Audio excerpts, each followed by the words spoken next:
What's up, guys? So the beta's over. Got done playing it. What there was of one anyway, and got some good impressions from it. Got some bad impressions. Did a video on Friday listing some pros and cons, and there were more cons to that video. You can go check it out if you want. It was more of like a first impression type thing, so you gotta expect a lot of cons. But now that I'm done playing it, and I got a good feel for the game and what it's like and how it plays, I got some more stuff here. Today I got more good stuff than bad, but we'll go ahead and talk about the bad things. One thing that I noticed was if you take down an enemy, either stealthily or not, you can't move bodies. You can't pick them up and move them somewhere else after you take them down. You have to grab them and then walk away with them while you have them in your grasp, which is not okay. If you're a Splinter Cell player, or a Metal Gear Solid player, you can take down an enemy, and then you can move his body, pick his unconscious or dead body up, and move it wherever you want. This game would seem like it needs that. It needs that concept where you take down a body and move it somewhere to avoid being detected. Since this is a stealth-based game, I think, or since it focuses a lot on stealth, it would make sense for you to be able to pick up a body and move it. So that's just something I hope they could put in the game. Hopefully that's something a lot of people will bring up, and Ubisoft will notice it and try to do something about it. But if not, then it's fine. You just gotta move them around while you have them in your grasp. So that's really the only bad thing I have for this part. Like I said, I got more bad things, more cons, but that's in my other video. Check that out. Let's go ahead and get on to the good stuff and why I think this will be a pretty good game for the people who like to play tactical shooters. If you played, first of all, the AI teammates. I don't know where to go with this one. The AI teammates in this game actually help you and actually kill enemies. If you played the Division, you had the JTF, and they didn't do shit. They didn't kill anybody, and they just took cover, and that's it. They ordered you around to do stuff, which was kind of shitty. But in this game, the AIs actually kill enemies. They actually move around, somewhat tactically, and they actually help you out. They follow your orders well, and it's a good thing. And I really like that, because if you're in a firefight and you're alone, it would be a lot harder. But your AI teammates actually do things. Which brings me to my next point. I've heard a lot of people say, and a lot of other videos that say, this game is just like The Division. They think it's going to be like The Division, and I think that they are completely mistaken. This game is nothing like The Division. For one thing, there's no DPS. Your guns do realistic bullet damage. If you get a headshot, they will die. It doesn't take 2 or 3 magazines to kill somebody. Even the Unidad PMC group, the more heavily armored units, it takes a few more bullets to take them down, but still not 2 or 3 magazines, which is very good and refreshing.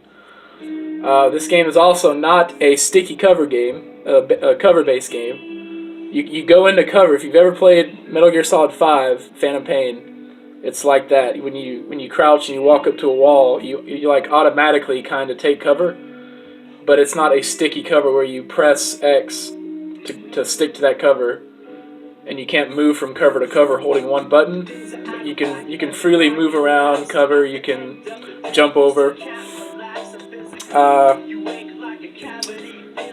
There's no DPS. I'm trying to think of ways this isn't like the Division at all. That's really the main thing. There's no You won't have to switch guns every 2 levels. You won't. You could stay. You could use the same gun the entire game if you wish.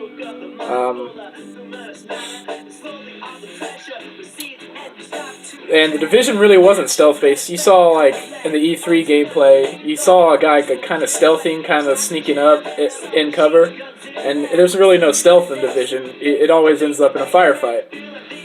You can't, do takedowns, prompted takedowns.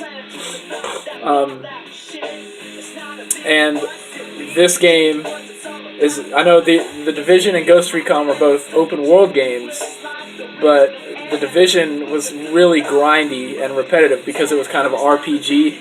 It was really grindy, and you had to find better stuff. You had to craft things. So I don't really think this game is at all like the Division, except for it's third person, and that's really it. You can't crouch in Division. You can't lay down and prone. So that's a good thing you can do in Ghost Recon Wildlands.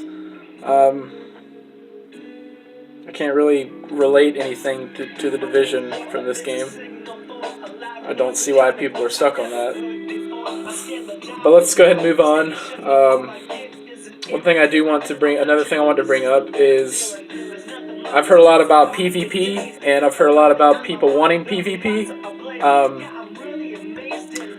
I think that not having PvP in this game would not be a bad thing.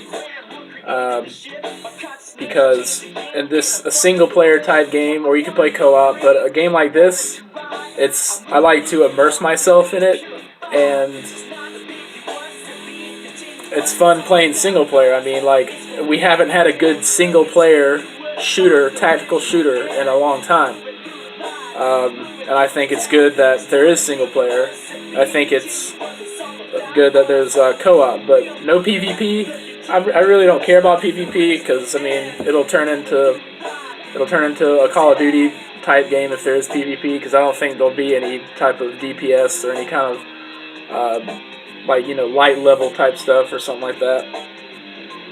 So that wouldn't be a bad thing if there was no PvP, but I may be wrong. I don't think it'd be a bad thing.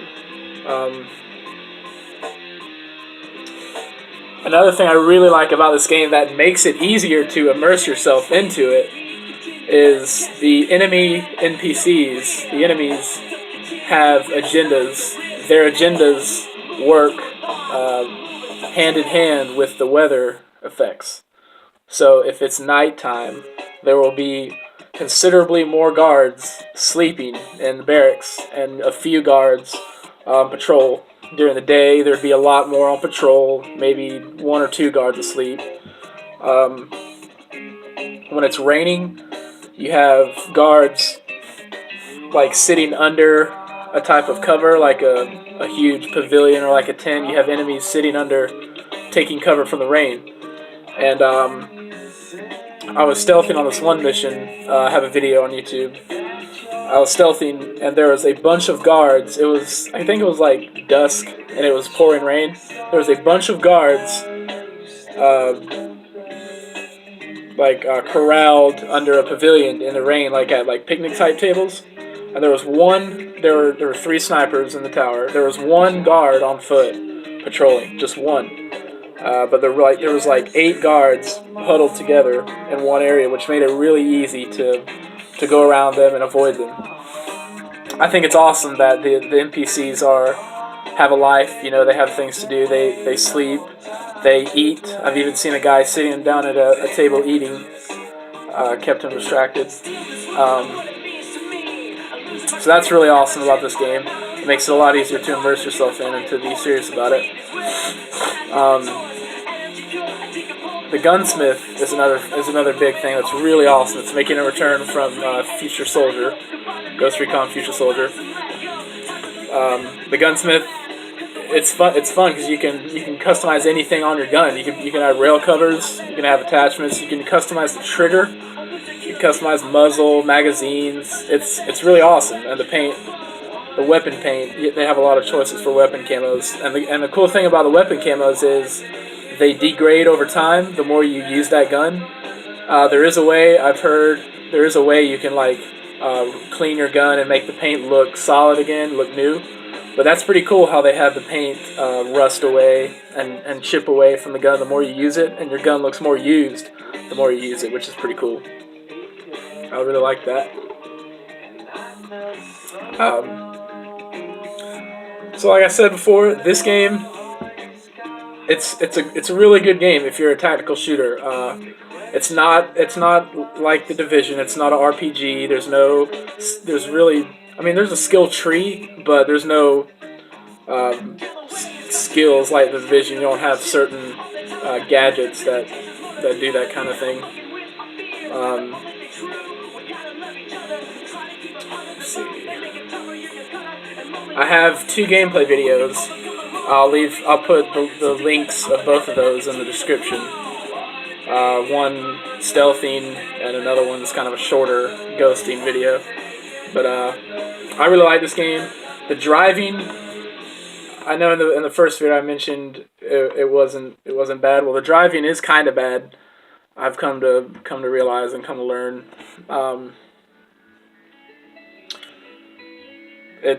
You do underturn a lot. It's hard to make a sharp turn.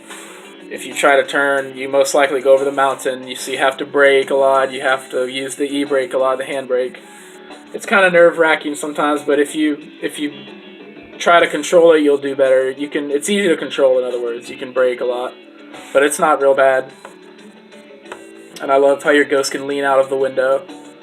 But I'm gonna give this game, like a good solid 8. I think it's gonna be pretty cool to see the huge open world game. And another thing I've also heard that this game is going to be very boring and repetitive. Well, I know it's just the beta, but I don't think it's going to be very, very repetitive at all or boring. I know there's really no story tied down. There's really no character development or any story. You kind of just work your way up in certain areas, take out the bosses, and then work your way up to like the big boss. But no 2 missions in this kind of game, no 2 missions are going to be the same.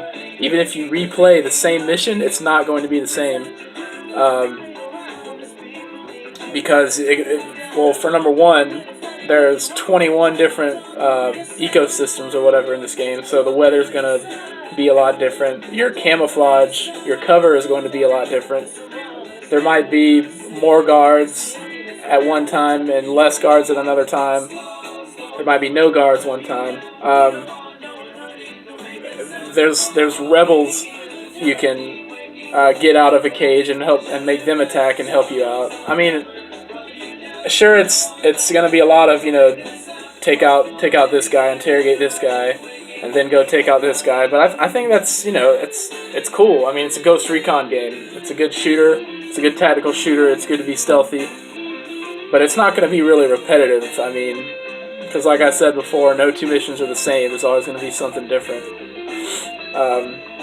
Unless you choose to do this, if you replay a mission, unless you choose to literally run the same route or go the same way around the same obstacle you went around last time or something. But still, there might be like an NPC, a different NPC or more. So I can't wait for this game to come out. I finished my pre-order. I'm definitely gonna be playing it with some buddies, and I'll be playing it more single player than co-op. I got the 2 links for my videos in the description if you want to check those out. And that's basically it. I'm trying to think of more things that it's not like The Division, more ways it's not like The Division. Pretty much covered most of it. Yeah, The Division, there's only the same mission. There's really no, you do a mission, you go replay it, it's the same exact mission. That's how it is with all the missions in that game. I really don't like the grindy aspect of it. I know they made it a lot easier to get high ends or whatever, but this game, Ghost Recon, is going to be nothing like The Division. I don't see how people think that it is, but I'm not going to get more into that right now. I think I've already said enough, but that's it. I hope you guys can play some Ghost Recon when it comes out, and that's all.